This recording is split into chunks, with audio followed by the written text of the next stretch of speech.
Hey, this is Jeff, aka Quiethorn from Quiethorn.com, and Quiethorn.com is where I keep my ambient, improvised trombone music, very electronic stuff, which is completely different from what I want to talk about today, and maybe in the next couple videos also.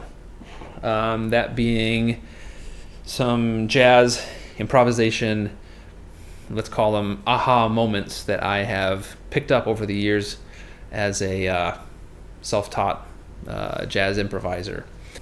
I think one of those aha moments I had was when I learned how to use a flat second note in a major key. So let me play what I mean. If we're in the key of E flat major,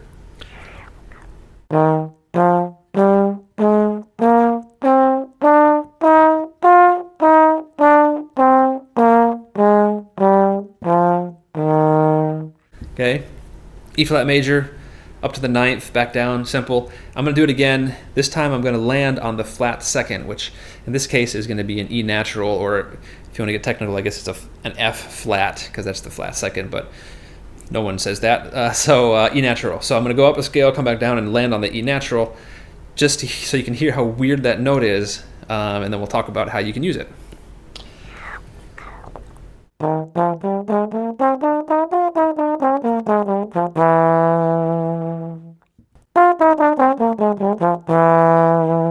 Yeah, it sounds weird. You probably would never want to hang out at that note, but as a passing note, there's a lot of stuff you can do with it, and that's what I want to talk about. So I'm going to take that note, right, that E natural, the flat second. We're going to throw a couple other notes in with it to make kind of a kernel. We're going to take the E natural. We're going to take the second note of the scale, which is the F. We're going to take the third note, which is a G, a major third, and we're going to take the fourth, which is the perfect fourth, the A flat, right? So we got these notes. Okay, and using those notes, we can do some interesting things to either break up a line that we might be playing, improvising, to kind of pivot on a line, you know, if we're going down, make it go back up, to otherwise make jazz-like sounds, I guess, jazzy sounds. So let's do that. I'll play some things slowly. Some of them might not be good, so just ignore them if they don't sound right.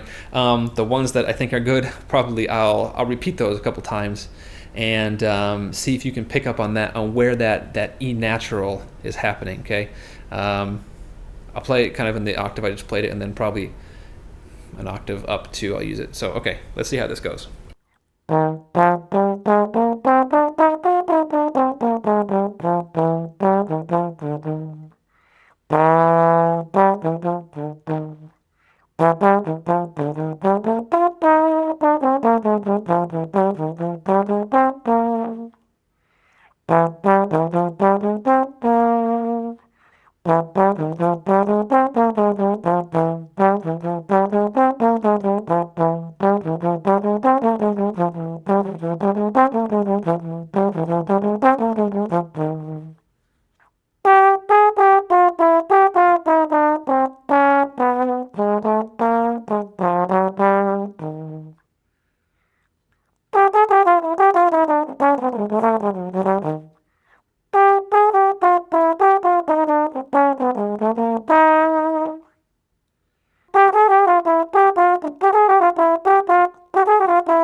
Right, so a lot of E naturals in there. You can hear how using that flat second, the E natural, moves the lines forward. And a good question is, well, why does it move the lines forward? How does that work? What's going on? Why does this sound good? This is a question I had when I was a teenager. I think I was like 16 when I first heard, I think I first noticed it on Curtis Fuller trombone player, if you're not familiar, had a he played on one track on an album by the organist, the Hammond B3 organ, Jimmy Smith. Jimmy Smith had an album called The Sermon. It's on YouTube if you want to go check it out. He plays on, Curtis Fuller plays on track 2, which is Blue Room. It's an old jazz standard. And Curtis Fuller was playing on a lot of A naturals in that tune. The key they played it in, they played it in A flat. But he kept playing these A naturals. The first 8 bars of the tune is like right,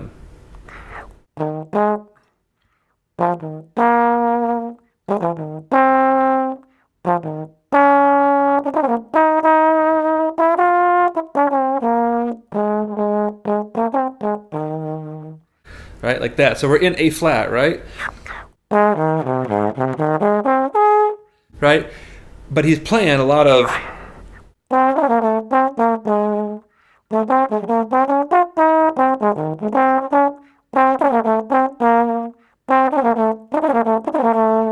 A naturals.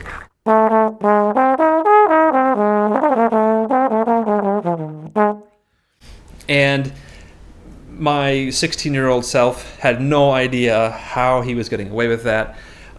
This was a very new thing to me. Why is he playing a half step above the key of the song and it sounds okay? I couldn't really explain it at the time. And then I kept hearing this sound. Now that my ears were kind of in tune to listening for that, I heard it over and over again. And another big album that I heard it on a lot was Tom Harrell, the trumpet player. Tom Harrell, trumpet, flugelhorn player, had it. He played on an album. He played on Bill Evans' "We Will Meet Again" album. It's an awesome album. I mean, Bill Evans, of course, is on there, but Tom Harrell was on there a lot, and he uses that kind of device a lot. He does it in kind of a minor key, I think, a lot more, but same kind of deal.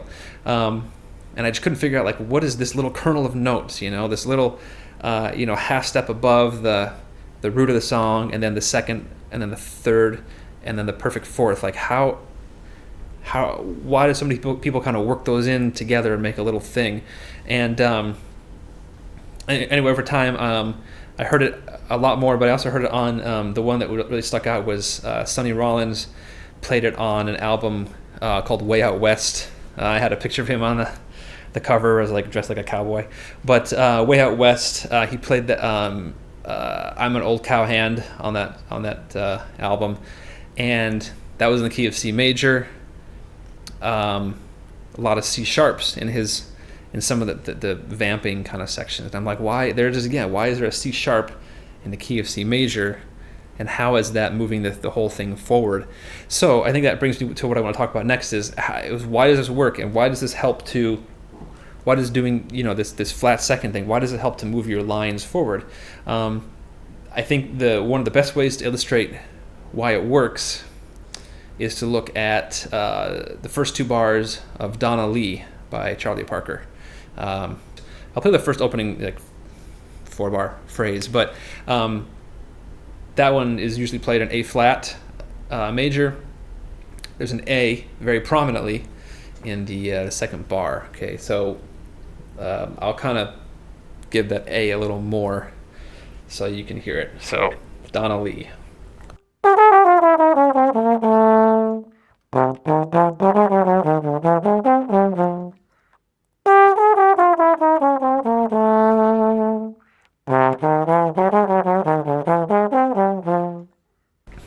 Yeah, so you can totally hear that there's an A natural in there. We're in the key of A flat.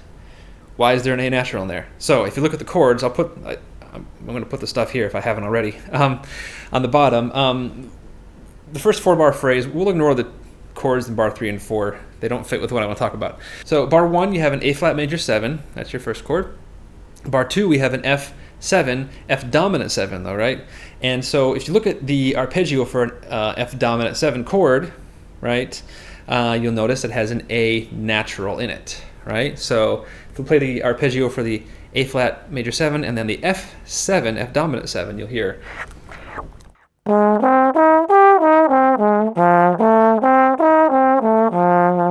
Right? That A natural wants to go somewhere.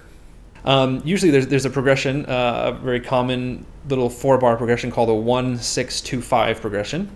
That being, it would be a major 7th chord on the 1, and then some species of chord based on the 6, and then some species of chord based on the 2, usually a minor 7, and then usually a dominant 7th for the 4th chord. So 1-6-2-5. You may have heard of the 2-5-1 progression, right? That's very, very common everywhere.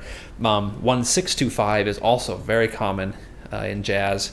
Hopefully it makes sense that the 1-6-2-5 progression, if that 6th chord is a dominant 7th chord, which it often is. Sometimes it's a minor 7th. You see both variations, but when it's a dominant 7th chord, it has a major 3rd as opposed to the minor 3rd if it was a minor 7th chord. And this is where it gets tricky. That I can't even say it myself. That major 3rd, right, based on that 6th chord, is the flat 2 of the key you're in, right? So for the key A flat major, right, the F chord, the F7 is based on the 6th degree of A flat major, and the major 3rd of the F chord is A natural, which is the flat 2 in A flat major. Hope that makes sense. That's a lot. But anyway, when I started to hear that, and I kind of realized that, hey, this weird note that everyone uses as a passing tone, the reason it works is because, no one's ever told me this, like I said, it's self-taught, but it makes sense that the 1-6-2-5 progression being so prevalent and having such a strong pull, if that 6th chord is a dominant 7th, gives you that upward movement. I think that's why it works so well. You can also do the same thing in like a minor key, preferably in like a Dorian minor. There's also the same thing you can do instead of using the flat 2nd, using the tritone or the sharp 4. I think those would be different videos though, because this one's already gone long enough, and I tend to ramble too much, and I need to think about what I'm going to say in the next one before I start blabbing on. So, there we go. Hope that's been useful, and hope you can include it in your playing. Thank you.